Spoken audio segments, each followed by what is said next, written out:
Hola a todas y a todos, bienvenidos a otra entrega de estas entrevistas en vídeo que estamos haciendo en el blog. Hoy nos sumergimos en el mundo BIM porque tenemos una persona que sabe de esto. Ella es Luisa Santamaría, de Especialista 3D. Y bueno, nos va a hablar sobre todo de lo que es implantar BIM en un estudio de arquitectura. Yo creo que la entrevista os puede resultar muy interesante si os estáis planteando el salto al BIM en el estudio, incluso de manera individual, porque, por ejemplo, os lo podéis plantear incluso para ganar empleabilidad, para resultar más apetecibles, para que alguien os contrate, ¿no? Me gusta mucho cómo habla Luisa de estas cosas porque lo hace desde un punto de vista muy práctico, muy realista, sin perderse en tecnicismos y sobre todo muy adecuado a lo que es la realidad de la profesión hoy en día. A ella podéis seguirla en su blog, en Especialista 3D, donde está con su compañero Piero Hernández. Podéis seguirla también en su canal de YouTube, en las redes sociales. Luego, más abajo en el post os pongo links a todas estas cosas. Y ahí, bueno, los veréis hablándonos sobre temas interesantes del mundo BIM, destruyendo mitos muchas veces, incluso a veces peleándose con hooligans del software, que luego os explicaré qué es esto. Y podéis encontrarla incluso hablando japonés o alemán con un leve acento de Hamburgo, en fin. Bueno, me dejo ya de historias y vamos a hablar con Luisa, que es lo realmente interesante. Luisa, ¿qué tal? ¿Cómo estás? Muy bien, Joan. Lo primero, muchísimas gracias por invitarme a hablar Gracias a ti. contigo. No se lo has dicho en la presentación, pero la verdad que yo te llevo siguiendo mucho tiempo. Desde el post aquel que hiciste de la rana que se va calentando lentamente y que además me removió mucho por muchas situaciones que vivo con otros compañeros de profesión. Uh-huh. Entonces, pues claro, una persona que lleva siguiendo tanto tiempo que te invite a charlar, pues cómo no voy a aceptar, o sea, encantadísima. Y además es que me encanta la forma que tienes de explicar las cosas, la venta para los técnicos, que es un básico. Así que muchísimas gracias por invitarme. Gracias a ti por venir, mujer.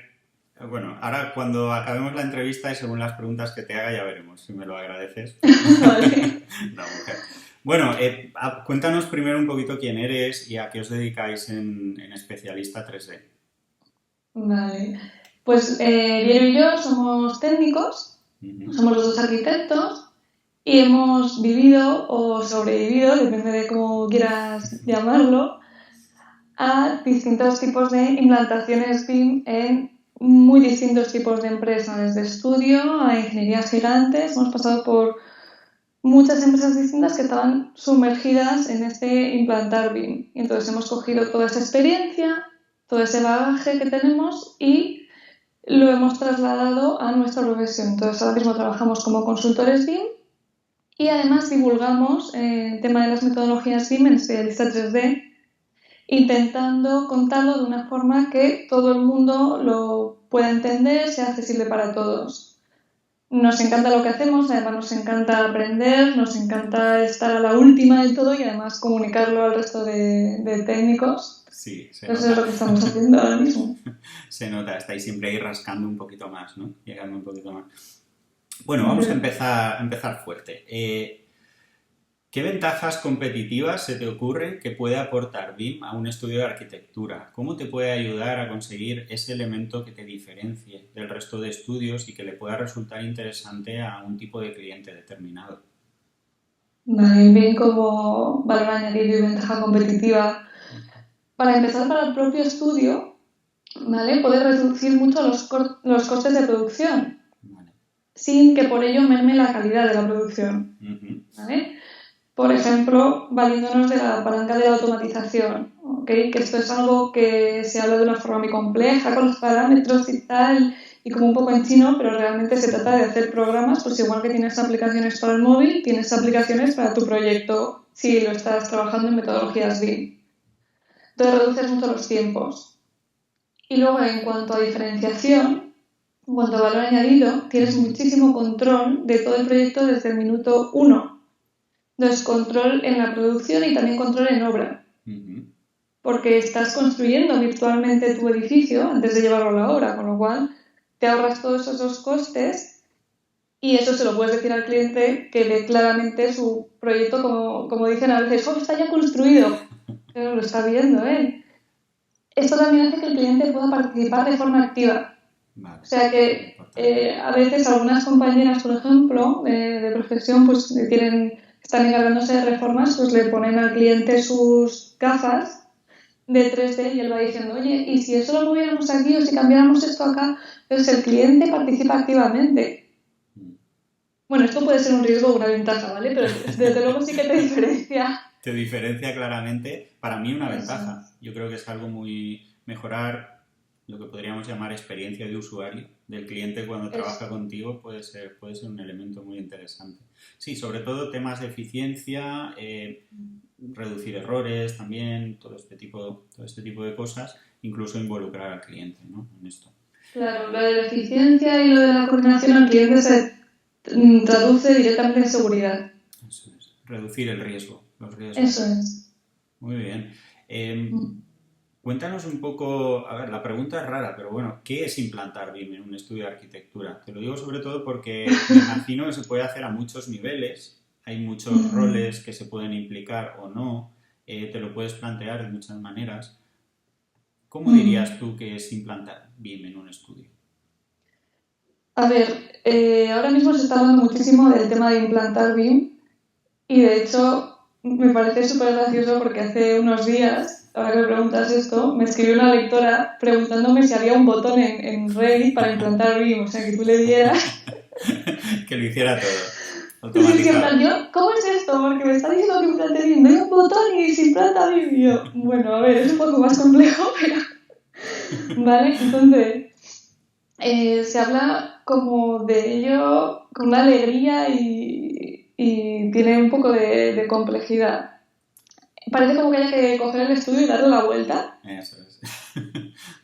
Y ni mucho menos, o sea, de lo que los estudios ya tienen es simplemente cambiar de filosofía, ¿vale? A la hora de implantar BIM. Hay muchos mitos realmente en cuanto a implantación BIM. Uno de ellos es el del LOD, que es el nivel de detalle.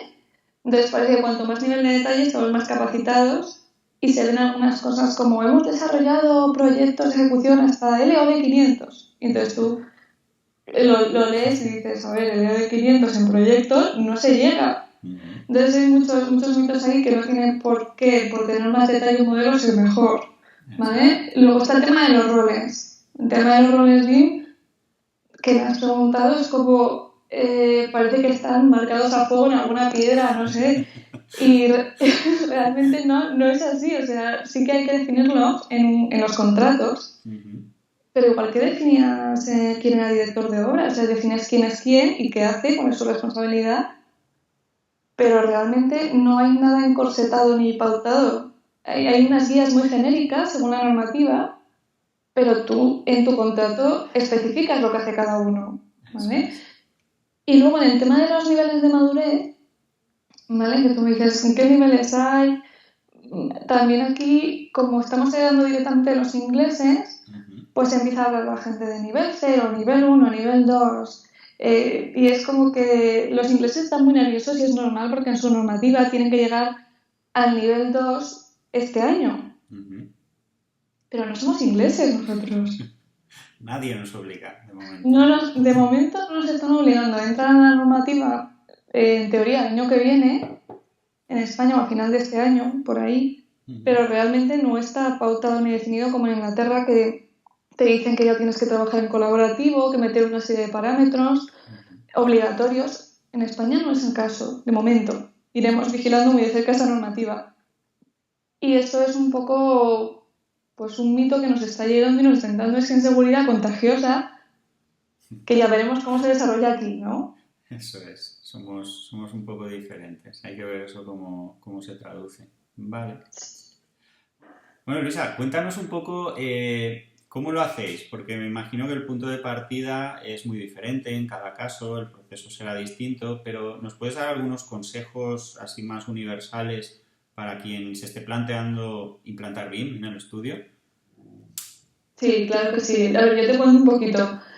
Lo primero es que no se trata de coger todo lo que tienes en el estudio y tirarlo a la basura, ¿vale? Sino que cuando empiezas a trabajar con las metodologías BIM se trata de enfocar lo que ya tienes en el estudio desde una perspectiva distinta, Vale, entonces lo primero que hacemos es analizar la empresa o el estudio para saber qué tenemos de bueno y eso no perderlo. Vale. ¿Vale? Por ejemplo, si tu forma de representar es parte de tu imagen de marca, por ejemplo, Sí. si a ti nada más ver unos planos tuyos te distinguen, pues eso no lo puedes perder, aunque te pases al BIM, sea en el programa que sea. ¿Vale? Entonces nosotros analizamos lo que tienes antes de implementar el BIM. Y luego si tienes, por ejemplo, estándares, nomenclatura, criterios de medición, si tienes tus proveedores o tus catálogos que usas siempre, pues eso te lo tienes que llevar a tus metodologías BIM para no perderlo, ¿vale? Y luego otra de las cosas es decidir cómo vamos a enfocarlo con nuestro equipo. Vale. Porque hay como dos opciones. Entonces dices, ¿qué hago? Porque yo tengo un equipo con experiencia, no puedo coger ahora, reciclo mi equipo y traigo otro nuevo que sepa metodologías BIM, ¿no? Entonces, ¿qué hago? ¿Meto más gente nueva que sepa ya metodologías BIM y que les vayan enseñando? ¿O pago una formación para que mi equipo vaya aprendiendo poquito a poco y lo vaya implementando? ¿Vale? Entonces, esas son como distintas opciones que tiene que decidir el dueño del estudio, porque es él quien conoce a su equipo. Nosotros podemos aconsejar, pero él sabe cómo va a responder su equipo ante una formación y qué carga de trabajo tiene en ese momento, si se pueden permitir parar la producción parcialmente o no. ¿Vale? Y luego está, aparte del tema de la formación, pues eso, de estandarizar y protocolos y más protocolos. Porque, claro, cuando metes una metodología nueva, pues nosotros, por ejemplo, intentamos hacer un proyecto piloto, un primer proyecto piloto, con algo que ya hayan hecho o con algo que les den que sea pequeñito, que sea manejable, para ver cómo es su primera aproximación. Ahora, si tú haces este primer proyecto piloto y no aprendes nada de él, sino que en el siguiente proyecto vuelves a inventar la rueda, pues no te ha servido para nada. Eso es. Entonces, vas tomando nota de todo lo que ha pasado, de qué procesos hemos seguido, de qué ha funcionado, qué no ha funcionado, de qué objetos inteligentes hemos hecho, de si nos ha valido lo que había en Internet o no nos ha valido. Y con todo eso es con lo que generamos los estándares del estudio. Porque podemos filosofar mucho de lo que es implantar BIM, pero hasta que no estás en el momento, estás en el barro y estás funcionando con un trabajo real en BIM, no vas a saber. O sea, va a ser solo filosofía. Y de hecho nosotros, por ejemplo, la formación, si deciden darla, a veces es como, no, lo queremos hacer antes de empezar, no sé qué. No, porque se les va a olvidar. Claro. ¿Vale? Entonces, cuando estén haciendo el proyecto, vamos a ir haciendo la formación a la vez que lo están usando ya. Mucho Para que no se quede ahí olvidado en el rincón de los recuerdos, ¿no? Sí, para que estén ahí con las manos en la masa, porque si no, no lo asimilan, ¿no? Está claro. Claro, eso es. Está claro. En tu experiencia, ¿cuáles son los problemas principales, los que más se repiten a la hora de implantar esto en un estudio?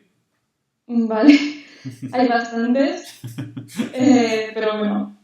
A ver, el primer problema es el exceso de confianza, ¿vale? Al principio parece que es como una doble contradicción, porque parece que por un lado hay mucho miedo a estudiar el santo al BIM, pero por otro lado dicen, bueno, pues vamos a implementar BIM, vamos a contratar a quien quiera que sea que dice que sabe, contratamos a una sola persona y que esta persona haga todo, y que esta persona nos implante, ¿no? Y que esta persona que sabe un poco de software, pues que enseña a los demás, y además que lo haga en fines de semana si puede ser, y que se genere el sistema. Claro, tú estás delegando, si haces eso estás delegando la forma de producir de tu empresa a alguien sin experiencia y sin autoridad, y que muchas veces sus compañeros dicen, pues ¿quién es este que me está diciendo cómo tengo que hacer las cosas? Y el sistema no funciona, y luego nos llegan casos de clientes que dicen, es que no funciona la primera vez. A ver, ¿cómo querías que te funcionase así? O sea, es imposible. Entonces ese es el primer problema. Y fíjate, los problemas no suelen ser tan técnicos, sino por ejemplo, que te he dicho, de exceso de confianza o el tema de la cultura empresarial. ¿Vale? Porque el tema de las metodologías BIM, por ejemplo, es una tontería, pero la edad, ¿vale? Las metodologías BIM son un tema muy nuevo. Entonces, pues claro, tú tienes gente que es experta y que tiene pues 30 años, ¿vale? Entonces metes un experto BIM que tiene muy poca edad y tienes un equipo de compañeros que tienen más experiencia, entonces se produce mucha tensión, ¿vale? Fricciones ahí, sí. Sí, a nivel, pues de que la industria de la construcción y de los estudios es muy tradicional, Eso es. era casi como de aprendizaje y de que la gente como esa experiencia iba enseñando a los demás, pero claro, en una tecnología que tiene pues realmente de vigencia que se lleva utilizando 4 años, una cosa así.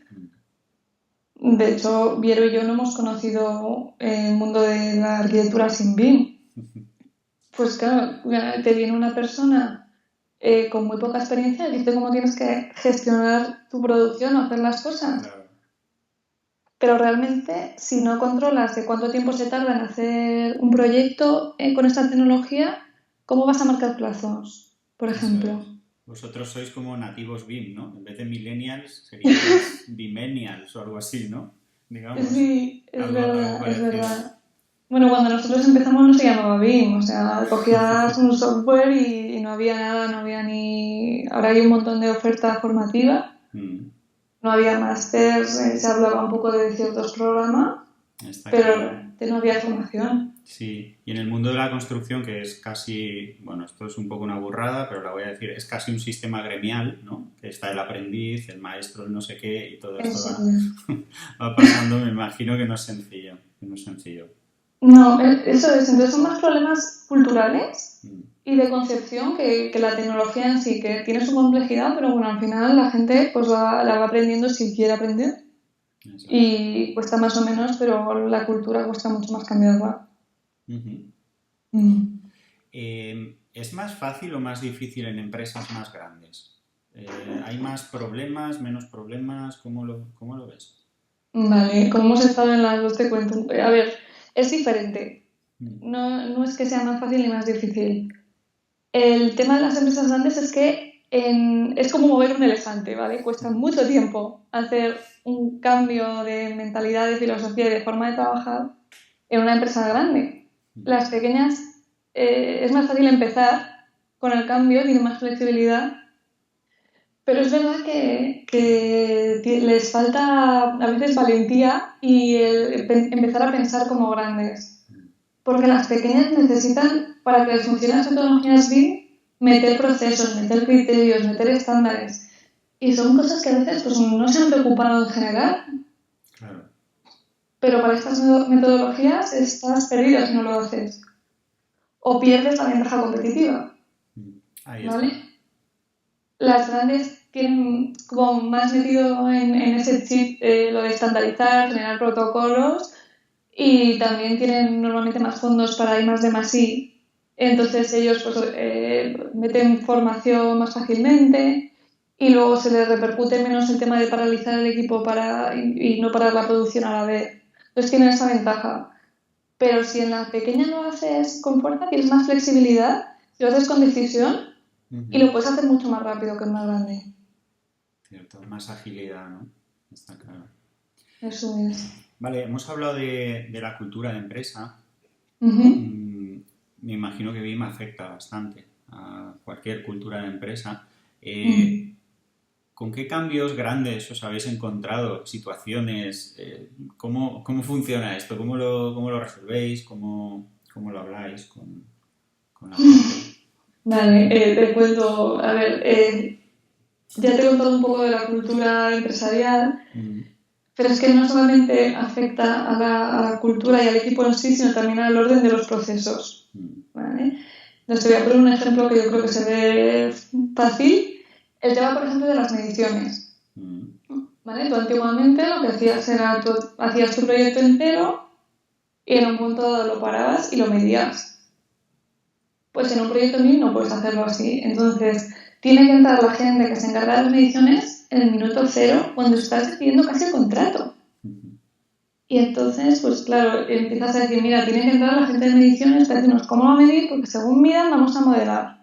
mm, Entonces todo el mundo se echa las manos a la cabeza y te dice, pero ¿cómo? Si yo ahora te estoy terminando las mediciones de este otro edificio y no me puedo meter ahora, ¿y qué me aparto para darte qué? Estándares de una cosa si no tengo ni las unidades de obra, ¿no? Entonces empieza todo el mundo a ponerse muy nervioso y lo difícil es hacer que entiendan que si tenemos eso al principio, pues es como vamos a poder hacer bien el contrato, como vamos a poder definir cómo hay que modelar y va a ser lo que va a hacer que consiga que el día de mañana, cuando entre a medir ese proyecto, esté todo automatizado. Y si no, va a ser un dolor de muelas. Eso es. ¿Vale? Entonces, pues tú se lo explicas y aún así en el primer proyecto no te hacen caso. Entonces, yo he encontrado que la manera más eficaz es decirlo al principio, que al final hagan el primer proyecto, al final lo hacen como ellos entienden y ya se dan cuenta de que no ha funcionado. Hay una reunión de por qué no ha funcionado Eso es. y ahí es cuando ya deciden en el siguiente proyecto vamos a entrar desde el principio y vamos a cambiar la forma de hacer las cosas. Esto que ocurre con las mediciones ocurre igual con la planificación en obra. Ujú. Lo que pasa es que el tema de la planificación muchas veces lo llevan pues luego la constructora o otros agentes, Eso es. pero si lo haces tú y no lo tienes pensado y no lo tienes preparado, luego para cambiar el modelo de arriba abajo, por ejemplo, un forjado que luego tienes que dedicarte a partirlo en 1000 cachitos, pues el dolor real de tener que hacerlo es lo que enseña Es lo que a de la esa manera es gente como aprendes, ¿no? A planteártelo de otra manera, de otro modo, ¿no? Sí, a cambiar está los claro. procesos. Yo creo que tú puedes hablar mucho de esto y teorizar y explicárselo. Y hay gente que sí que te escucha lo decir implantar desde el principio, pero yo te diría que en un 70% de los casos, hasta que no hacen el primer proyecto piloto, lo prueban y se dan cuenta, Lo sufren. luego sí. Pero bueno, siempre lo intentamos indicar, por supuesto que sí. Entonces es un cambio de mentalidad. Sí, hay que cambiar Yo, el chip, está claro. Visto como inversión, ujú. se habla, bueno, yo he leído y oído por ahí un montón de cosas, se habla de que la inversión de implantar BIM se amortiza muy rápidamente, de que se reducen un 25% los costes, he oído yo por ahí y tal. ¿Qué opinión tienes respecto a esto? ¿Están así o cómo lo ves?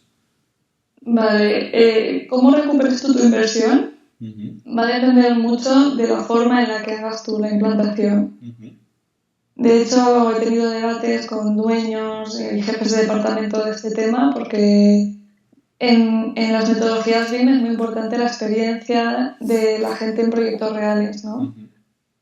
Entonces, pues este tema, si no hay esa experiencia, tú implantas BIM y te va a costar mucho más. O sea, al principio vas a tener pérdidas y en los primeros proyectos Vale. es que estás invirtiendo en tu formación. Es como, no, es que esto es el BIM, tengo que recuperarlo y tal.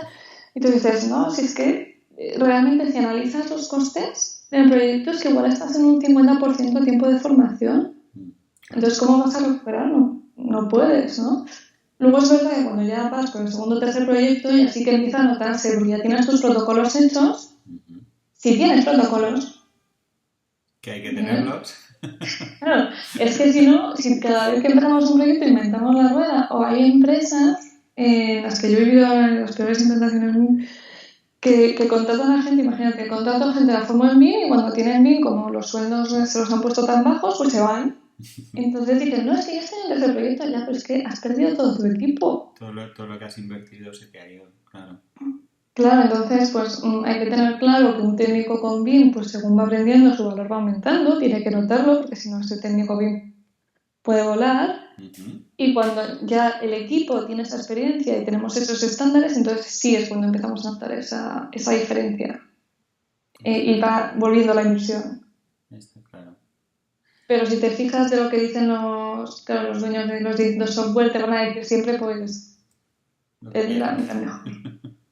Sí, ese 25% yo creo que lo he visto en alguna página web de eso, algún software. Se repite bastante por ahí, no sé quién se lo ha inventado, pero es bastante extendido, ¿no? En Salto Alvin nosotros hicimos un gráfico de eso, o sea, de lo que era el retorno de inversión estimado por agente de la construcción.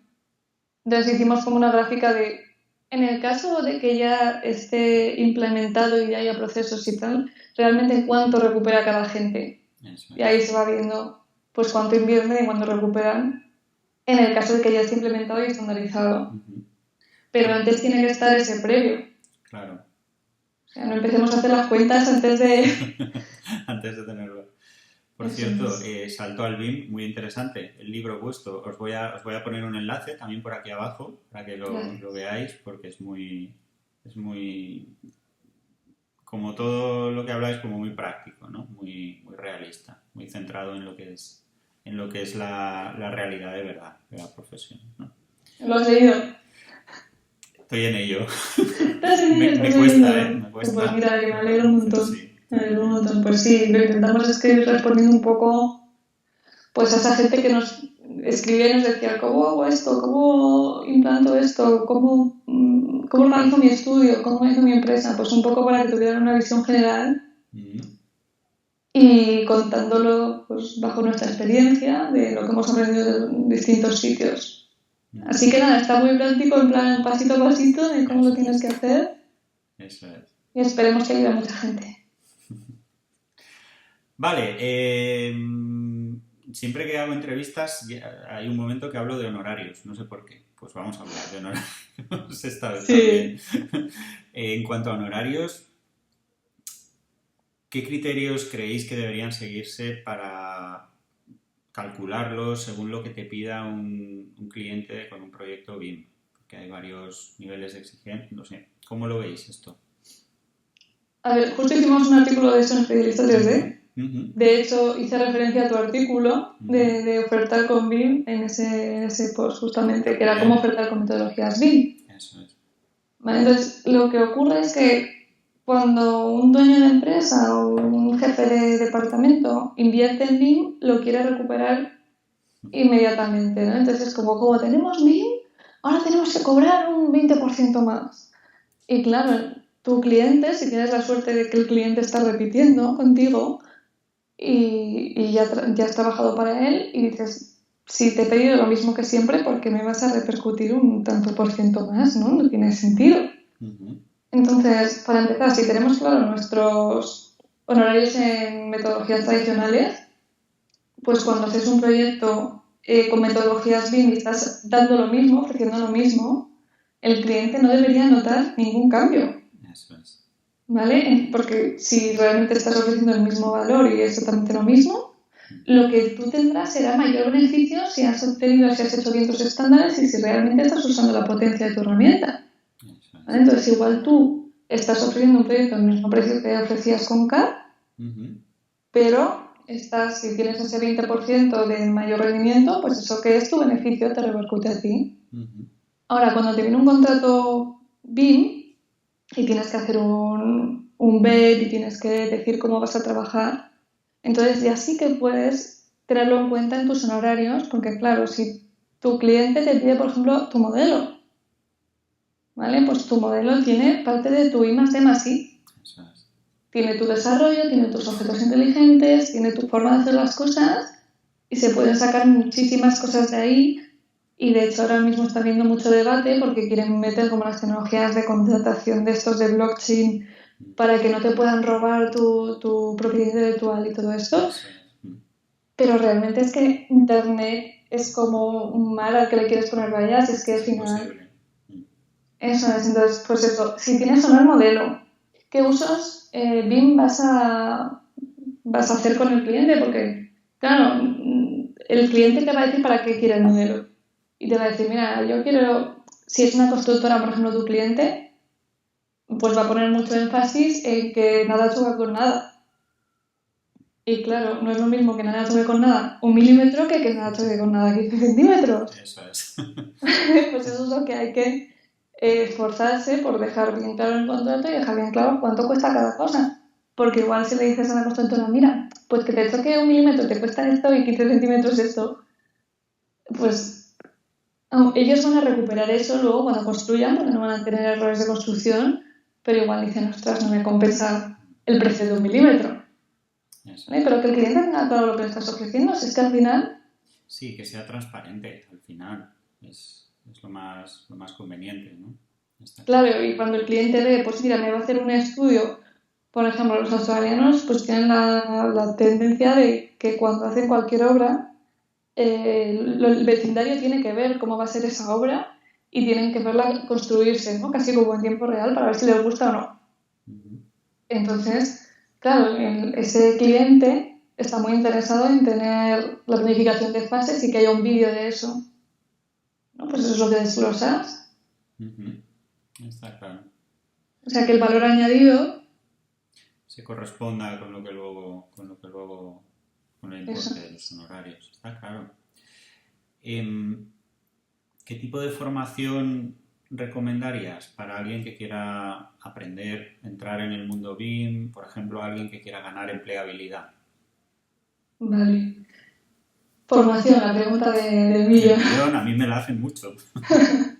Vale, yo les diría, lo primero, que no se dejen convencer por nadie, o sea, ni siquiera por mí. Ni por mí, desde luego. Eso es, de que necesitan nada, que ellos tienen que pensar lo que necesitan, ¿vale? Y lo primero yo creo que es informarse. Informarse en blogs, informarse leyendo un libro, informarse testeando software. O sea, tú mismo como usuario de lo que va a ser una nueva metodología, pon tus propias herramientas a trabajar e investiga. Luego que tengan en cuenta su perfil. Porque a veces me hacen esta pregunta de ¿cómo hago para ser más empleada de empleo con esto? Y le digo, mándame tu currículum y claro, porque no te voy a decir que estudies BIM para estructuras si es que eres un técnico de mecánica y de yo qué sé, de abastecimiento, de HVAC, de la leche. Te digo, que estudies estructuras de BIM, pues no. Entonces, pues que vean de dónde vienen. Vean que el camino han recorrido. Y en ese momento es cuando dices, vale, pues según el camino que he recorrido voy a hacer un curso pues del software este que me ha convencido para mi campo específico porque quiero ir por ahí. O he visto que esto de la programación, que es muy nuevo, me interesa y que es como más genérico, pues entonces es cuando lo voy a meter. Eso es. ¿Vale? Hay temas que sí que son como genéricos, ¿vale? El tema, por ejemplo, de la programación no se podía hacer tanto con CAD. Había como una especie de ISO o algo así, pero no era tan radical como es en el caso de algunos software, como por ejemplo con Revit. Entonces eso sí que lo están pidiendo mucho. Y entonces sí que les digo, bueno, pues puedes empezar usando Dynamo, que es como un software de programación visual muy sencillo, para meter un pie en la programación, ver si te gusta o no te gusta. Esos son temas genéricos. Está claro. Por cierto, ¿tú das clases de Dynamo? Sí, yo doy clases en la Politécnica, ¿vale? Como profe allí en el máster de gestión y metodologías BIM. Y ahora he sacado un programa online que les tengo ahí trabajando duro a mis alumnos. Pobrecillos.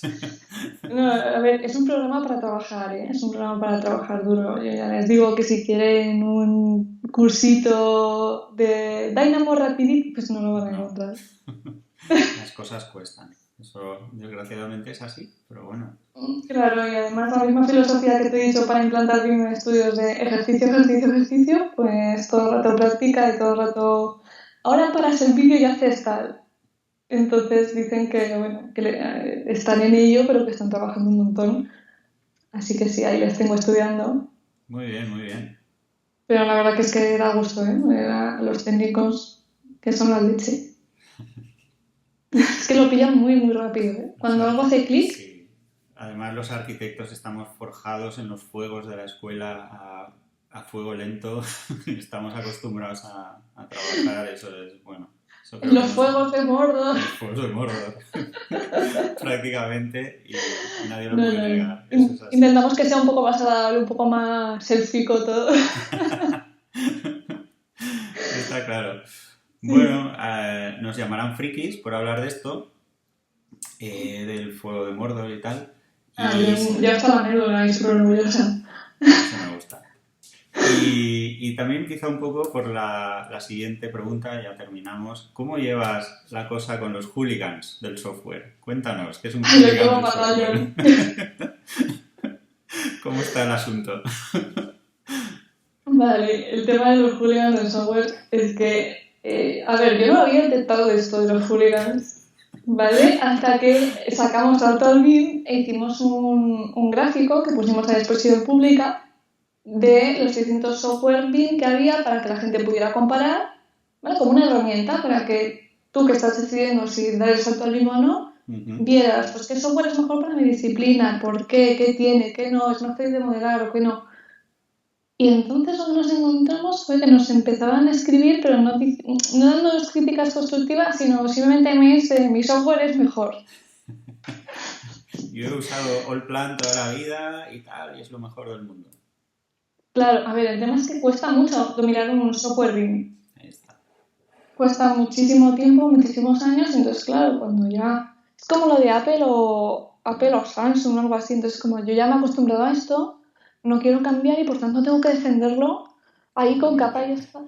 Bueno, y hay unas discusiones que cuando tú te pones a mirar en... Es que claro, cuando te haces consciente de esto y te pones a mirar en LinkedIn o en foros o en tal, es como una batalla campal de unos enfrentándose a otros, ¿no? De que su software.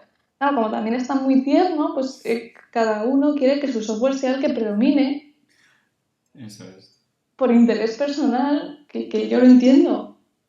Pero realmente ni Vieron ni yo nos casamos con ningún software, nosotros somos usuarios de Revit, sí, claro que sí, que ese es un poco el primero que nosotros tuvimos acceso a él, pero no nos casamos con ningún software, entonces claro, esta avalancha, pues nos tocó, hicimos un vídeo de eso y... Sí, os recomiendo que veáis el vídeo porque que se llama Hooligans of Software, creo, ¿no? En vuestro canal de Sí, YouTube, sí. porque es entretenido y además ahí es donde veréis la destreza de Luisa con varios idiomas, que eso también es algo digno de verse.